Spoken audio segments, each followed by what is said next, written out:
Sahabat Al-Ma'tuk, mari berdonasi untuk keperluan serta kegiatan media Al-Ma'tuk agar kami dapat selalu menyajikan tayangan-tayangan yang bermanfaat bagi umat muslim. Caranya mudah, silakan klik link yang ada di kolom deskripsi atau scan barcode donasi yang berada tepat di layar Anda. Jazakumullah khairan wa barakallahu fikum.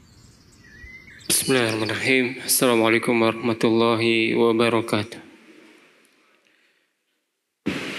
Alhamdulillahi wa kafa, wassalatu wassalamu ala nabiyyina al-mustafa wa ala alihi wa sahbihi ahli sidqi wal wafa. Allahumma alimna ma yanfa'una wa anfa'na bima 'allamtana wa zidna ilman. Allahumma rahmataka narjuk wa la takilna ila anfusina tarfata 'ain. Kita lanjutkan kajian ba'da zuhur kita masih bersama kitab Riyadhus Shalihin yang dikarang oleh Imam An-Nawawi rahimahullah ta'ala. Di dalam hadis nomor 385, wa an Anas radhiyallahu anhu anna rajulan kana 'inda an-nabi sallallahu alaihi wasallam famarra rajulun bih. Dari Anas bin Malik, semoga Allah meridainya, bahwasanya ada seorang yang sedang berada di sisi Nabi sallallahu alaihi wasallam. Famarra rajulun bih. Kemudian ada orang lain yang lewat di hadapan mereka. Faqala ya Rasulullah, inni la uhibbu hadha. Kemudian ia mengatakan, wahai Rasulullah, sesungguhnya saya sangat menyenangi orang ini. Faqala lahu an-nabiy sallallahu alaihi wasallam, a'lamtahu? Maka Nabi SAW bertanya, apakah kamu telah mengabarkan rasa ini kepadanya? Apakah kamu telah mengungkapkan bahwasanya engkau menyenanginya? Qala la. Orang itu mengatakan tidak. Qala a'limhu. Nabi SAW mengatakan, berikan kabar kepadanya bahwasanya engkau menyenanginya. Falahiqahu. Maka beliau pun segera mengikuti perintah Nabi sallallahu alaihi wasallam. Faqala inni uhibbuka fillah. Ia katakan kepada orang tersebut, sesungguhnya aku menyenangimu karena Allah Subhanahu wa taala. Faqala ahabbaka alladhi ahbabtani lah. Kemudian orang itu menjawab, semoga Allah mencintaimu. Semoga zat yang telah menjadikan engkau mencintaiku atau menyenangiku cinta kepadamu. Hadis diriwayatkan Imam Abu Daud dengan sanad yang hasan. Hadis yang mulia ini memberikan beberapa faedah kepada kita. Yang pertama, kebiasaan Nabi SAW untuk duduk-duduk bersama para sahabat.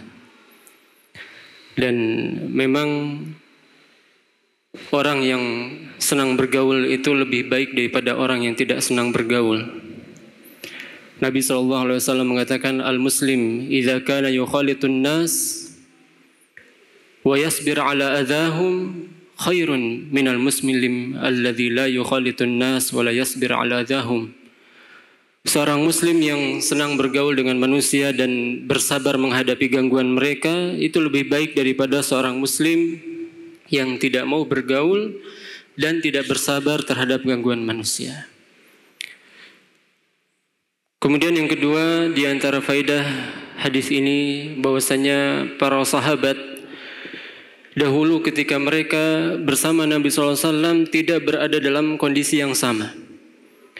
Ada di antara mereka yang memang fokus di hadapan Nabi SAW duduk belajar. Ada yang sambil berkegiatan. Karena buktinya salah seorang sahabat yang ketika itu lewat di hadapan Nabi SAW itu tidak sedang fokus duduk mendengarkan Nabi SAW. Kemudian faedah yang ketiga, bahwasanya ketika seorang mengungkapkan rasa cintanya terhadap saudaranya, di hadapan orang lain, terutama ketika ia tidak ada, maka ini merupakan suatu kebaikan yang sangat besar. Ya, kalau kita sedang ngobrol dengan seorang, kemudian kita ingat orang yang ketiga, kemudian kita katakan bahwasanya orang ini adalah orang yang sangat baik, orang ini layak untuk kita senangi dan seterusnya, ini merupakan di antara bentuk kebaikan. Hendaknya seorang muslim menyibukkan dirinya dengan menyibukkan kebaikan orang lain dan tidak menyibukkan dirinya dengan keburukan orang lain. Kemudian faedah yang keempat, ucapan Nabi SAW, a'alam tahu, apakah kamu sudah mengabarkannya? Ini menunjukkan kepada kita bahwasanya disunnahkan bagi kita untuk mengabarkan rasa senang kita kepada orang lain. Bahkan Nabi SAW di sini bertanya. Kemudian setelah bertanya, mendapat jawaban bahwasanya orang ini belum mengabarkan, beliau mengatakan alimhu, berikan kabar tentang rasamu ini. Ya, ini merupakan perintah. Dan hadis ini senada dengan hadis yang telah dibahas 2 hari yang lalu ketika Nabi SAW bersabda, "Idza ahabba ar-rajul akhahu falyukhbirhu." Jika seorang menyenangi saudaranya, maka hendaknya dia kabarkan. Ini merupakan perintah yang bersifat umum. Siapa saja yang menyenangi orang lain hendaknya dia kabarkan. Adapun di dalam hadis ini perintah yang sifatnya khusus kepada sahabat tertentu untuk sahabat tertentu. Maka perintah di dalam syariat ada 2, ada yang bersifat umum dan ada yang bersifat khusus. Kemudian yang kelima, istihbabud du'a bihasabil amalil ladzi fa'alahu al-insan. Disenangi kita mendoakan orang lain sesuai dengan amal perbuatan kebaikannya kepada kita. Ada orang yang dia mau mengangkatkan barang bawaan kita. Kita ucapkan zadakallahu hirsan wa quwwah. Semoga Allah menambahkan semangat dan kekuatanmu. Ya. Kalau ada orang yang membantu orang lain mencarikan jodoh, apa doanya, Pak? Apa Ustaz Syam? Zawwajakallah bil huril 'ain misalkan. Atau zadakallahu zaujatan salihah. Ya, boleh tidak? Boleh ya.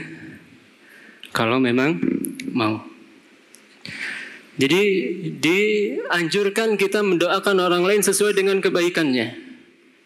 Ada orang yang mengantarkan kita ke suatu tujuan. Awsalakallahul jannah. Mudah-mudahan Allah menyampaikanmu ke surga. Ada orang yang memberikan tambahan kita ilmu. Kita ucapkan zadakallahu ilman wa taufiqan dan seterusnya.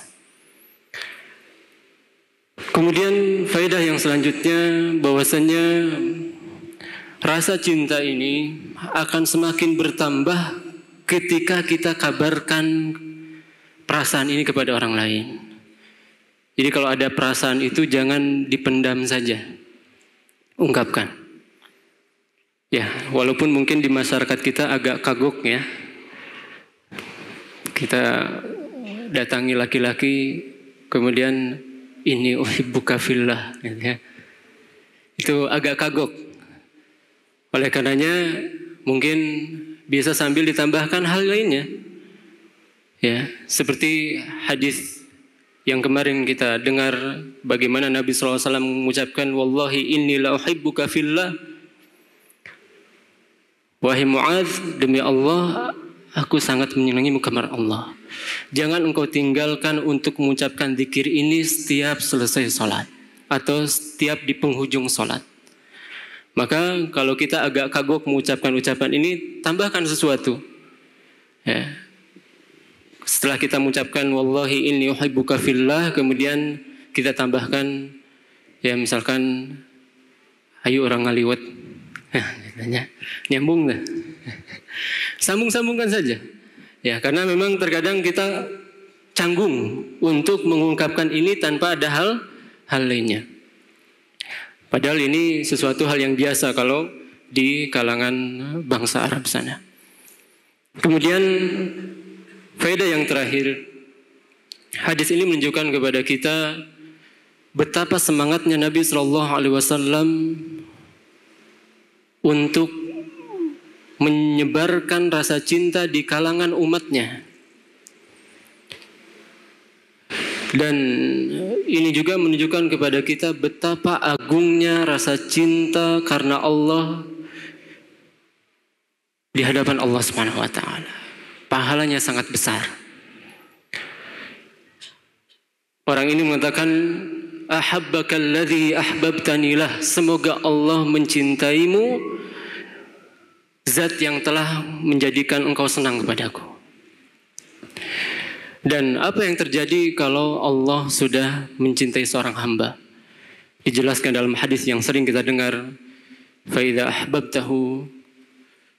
أَحْبَبْتُهُ كُنْتُ سَمْعَهُ الَّذِي يَسْمَعُ بِهِ وَبَصَرَهُ الَّذِي يُبْصِرُ بِهِ, dan seterusnya.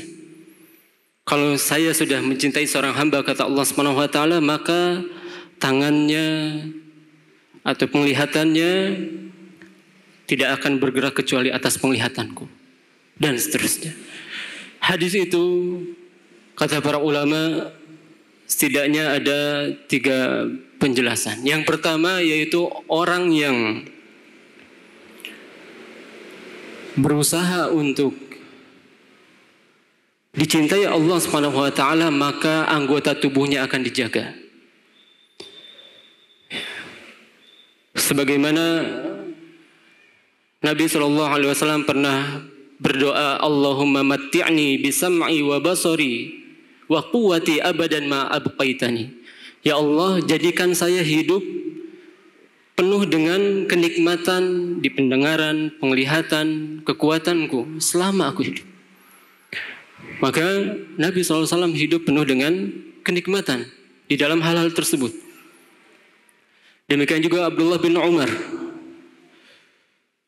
Maka kalau orang dicintai Allah Subhanahu wa taala, maka anggota tubuhnya akan terjaga. Insya Allah akan lebih sehat.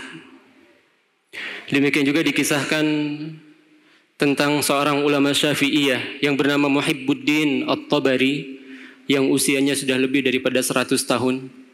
Suatu ketika beliau tamasya dengan murid-muridnya.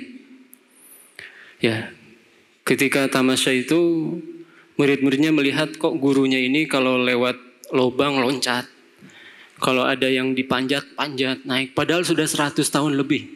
Semangat sekali dan kuat sekali. Maka lisanu halihi, seolah-olah mereka mengatakan, wahai syekh, bagaimana makananmu dan bagaimana pola hidupmu ketika mudamu? Maka syekh itu menjawab, inna hadhil a'dha lillah, sesungguhnya anggota tubuh ini milik Allah. Hafiznaha fi sighar kama hafiznaha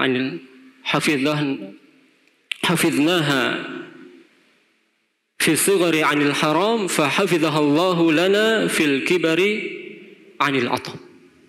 Kata beliau, dulu ketika kami muda, kami jaga anggota tubuh ini dari maksiat, maka Allah Subhanahu wa taala menjaga anggota tubuh ini untuk kami di masa tua kami. Maka ya, kalau kita ingin mendapatkan kekuatan tubuh yang luar biasa di masa tua nanti, jagalah tubuh ini dari maksiat kepada Allah Subhanahu wa taala.